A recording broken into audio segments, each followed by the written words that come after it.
Izin. Izin masuk Pak. Ya. Ya. Ya, Mak. Sehat? Alhamdulillah Pak. Ini Pak, sebelumnya saya mohon maaf sesuai dengan apa yang kemarin dibicarakan. Mungkin kesempatannya pada hari ini saya sedang melakukan pembelajaran tentang pengambilan keputusan berbasis nilai-nilai kebajikan sebagai pemimpin pembelajaran. Nah, pada kesempatan kali ini kebetulan saya ada tugas di modul 3.1 untuk mewawancarai untuk pimpinan dari sekolah atau kepala sekolah. Di sini ada 8 pertanyaan yang akan diutarakan. Kemudian nanti ketika Bapak menjawabnya pun saya akan menjabarkan melalui penjabaran yang terdapat dalam LMS di depan. Ya, mudah-mudahan dengan apa yang saya pelajari di modul ini dapat memotivasi saya ke depannya sebagai CGP angkatan ke-7 menjadi GP. Amin, amin, amin. Terus pasti didukung. Iya, harus. Amin, Pak. Boleh langsung, Pak? Oh, boleh. Oke. Untuk pertanyaan pertama mungkin Pak, ini tentang etika dan dilema Pak yang dihadapi baik oleh warga sekolah, siswa ataupun guru. Selama ini bagaimana Bapak dapat mengidentifikasi kasus-kasus yang merupakan dilema etika atau rujukan moral yang terdapat di sekolah gitu Pak? Kalau dikaitkan dengan dilema etika itu sangat banyak sebetulnya. Tergantung kita melihatnya apakah melihatnya berhubungan dengan peserta didik atau berhubungan dengan pendidik atau bahkan dengan tas. Masing-masing mempunyai dilema. Ya, masing-masing mempunyai dilema. Kalau kita lihat contohnya misalkan dari peserta didik, dilema etikanya itu yang tadi dibahas. Ya, yang baru tadi dibahas walaupun hal kecil, kalau kita tidak aware itu menjadi sebuah dilema yang bisa nanti besar dan besar itu hal negatif. Maka tindakannya bagi saya itu tergantung kepada kasusnya. Ada kasus yang harus segera disegerakan gitu pada saat itu dengan spontanitas. Ada juga yang perlu dipertimbangkan dengan tergantung. Begitupun dengan guru, begitupun dengan tas. Salah satu yang paling umum saja berhubungan guru atau pendidik atau tenaga administrasi sekolah itu tentang kehadiran saja. Kehadiran tepat waktu pada saat pagi bel itu menjadikan sebuah dilema manakala anak sudah siap belajar, guru tidak hadir, dan guru tidak hadirnya itu misalkan dengan alasan karena yang masuk akal, yang logis. Jadi contoh misalkan jadi mau masuk ke kelas sudah siap, anak-anak sudah siap belajar di kelas, tapi tiba-tiba di perjalanan ban bocor. Ya. Itu juga merupakan dilema, walaupun alasannya jelas, tapi dilema karena memang anak. Itu barangkali dasarnya. Jadi bagaimana Bapak menjalankan pengambilan keputusan Pak ketika memang di sekolah Bapak ada beberapa kepentingan yang sama Pak yang mengandung nilai kebajikan di dalam masalah etika tersebut? Kalau mengambil keputusan tentang hal-hal yang dua hal atau 3 hal atau bahkan lebih, tapi hal yang sama positif itu pasti didukung. Ya pasti didukung, tetapi tidak harus selalu bersamaan dukungan itu dan keputusan itu, walaupun hanya positif sesuai dengan konteksnya.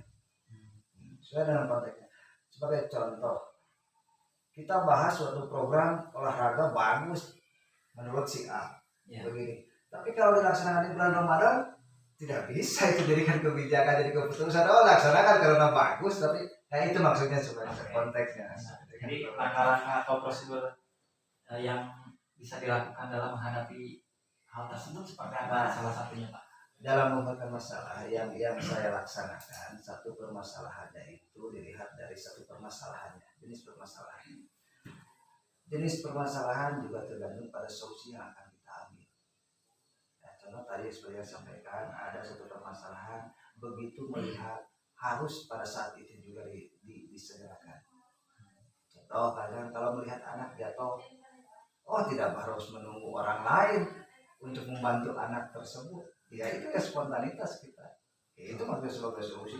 So, tidak perlu pikir, wah ini membantu harus ada perencanaan dulu nih, harus ada harus tidak bisa. Nah itu maksudnya tidak selamanya keputusan itu direncanakan dengan baik. Bahkan banyak hal yang spontanitas dalam kehidupan sehari-hari atau dalam kepemimpinan sehari-hari di sekolah itu banyak alternatif solusi yang secara spontanitas.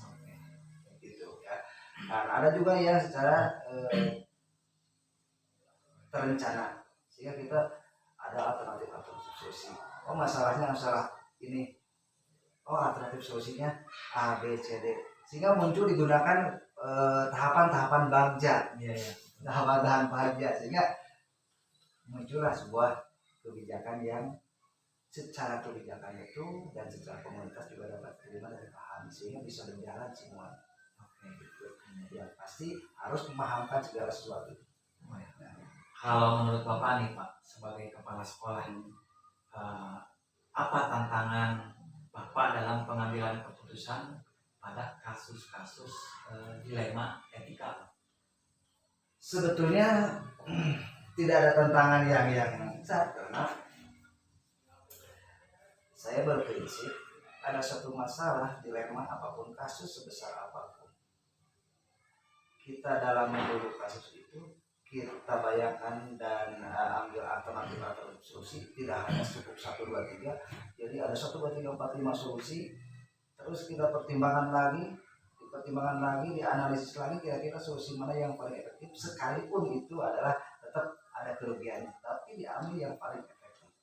Dan yang pasti segala satu kasus itu harus diketahui dan dipahamkan kepada seluruh warga, sehingga apapun akan mudah kalau sudah paham. Ada kendala gini, ada kasus ini, disampaikan kepada warga, dibahas bersama-sama hingga muncullah solusi. Saya kira itu akan berjalan, tidak akan sulit. Oke. Kalau menurut Bapak nih Pak, watak Bapak sendiri nih ketika menyelesaikan suatu permasalahan, apakah harus segera ataukah harus mempertimbangkan segala sesuatunya terlebih dahulu?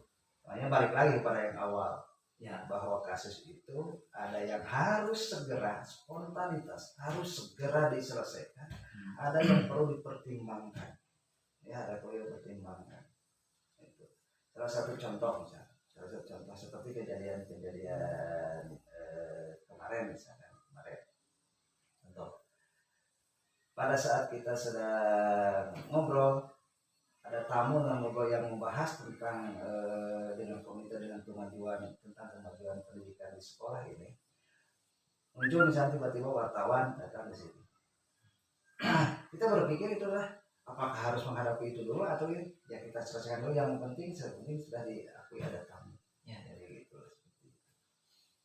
Selama ini ketika menjadi seorang pengambil keputusan Pak, apakah Bapak merasa ada yang dapat membantu Bapak atau siapa yang mungkin harus terlibat ketika mengambil suatu keputusan itu Pak? Pada saat mengambil keputusan tentu tidak bisa dari keputusan itu akhirnya oleh saya sendiri, misalnya sebagai manajer atau kepala sekolah, tetapi itu adalah hasil daripada masukan-masukan dari warga sekolah, baik dari si A, dari si B, tidak pandang dulu, yang penting bagaimana pendapat-pendapatnya, keputusannya saya sendiri bisa mempertimbangkan, bukan artinya minta pendapat ke si A, pendapat si A yang harus dilaksanakan, pendapat si B yang harus dilaksanakan, tetapi dari semua orang yang mendapat itu ditampung, terus dipikirkan, dipertimbangkan bolak-balik dan matang, barulah muncul keputusan. Itu barangkali, sehingga tidak menyebabkan berdasarkan masukan si A ini yang lebih bagus, tidak seperti itu. Jadi keputusan tetap atas nama saya. Dan ya itu seperti itu. Tuh, Pak. Satu lagi nih Pak, pertanyaan terakhir Pak. Dari semua hal yang telah disampaikan Pak, dari 7 pertanyaan, pembelajaran apa yang dapat Bapak petik dari pengalaman Bapak dalam mengambil suatu keputusan Pak? Pengalamannya banyak, ya banyak. Yang pasti segala keputusan itu harus berdasarkan kajian, harus berdasarkan pertimbangan, dan tanpa tanpa mengenyampingkan pendapat warga-warga sekolah, baik itu statusnya maupun namanya wakasek maupun guru atau PNS atau P3K sekalipun honor, itu perlu ditampung pendapatnya. Ya, hanya pendapatan penampung bagi saya bisa secara formal, bisa secara non formal, ngobrol-ngobrol santai-santai seperti itu, atau sambil berkelakar, padahal itu memberikan mengambil apa yang ada di benaknya. Ya, si A si B itu bisa menyampaikan pendapat itu, oh ini mah tidak bisa dengan cara seperti ini, tapi dengan berkelakar muncul juga ide-ide seperti itu. Nah, itulah teknik-teknik saya. Jadi tidak selalu menggunakan metode yang sama untuk menggali informasi kepada orang yang berbeda. Ya, gitu. Oke. Terima kasih nih Pak atas waktunya, meskipun dirasa buat saya tuh kurang memuaskan Pak. Kurang memuaskannya itu saya tuh masih ingin banyak menggali gitu ya Pak ya, tentang apa yang Bapak lakukan selama di sekolah. Saya juga ingin mempelajarinya, kemudian mengkajinya dan menerapkannya di kemudian hari. Mudah-mudahan apa yang barusan Bapak sampaikan dapat memotivasi saya Pak mengikuti guru penggerak di angkatan ke-7 ini, terutama demi kemajuan sekolah yang dilemanya pada saat sekarang ini katanya pendidikan yang memang berpihak kepada siswa. Mudah-mudahan semua itu dapat saya laksanakan, kemudian penuhi dan dapat saya implementasikan di sekolah. Sekali lagi saya terima kasih kepada Bapak.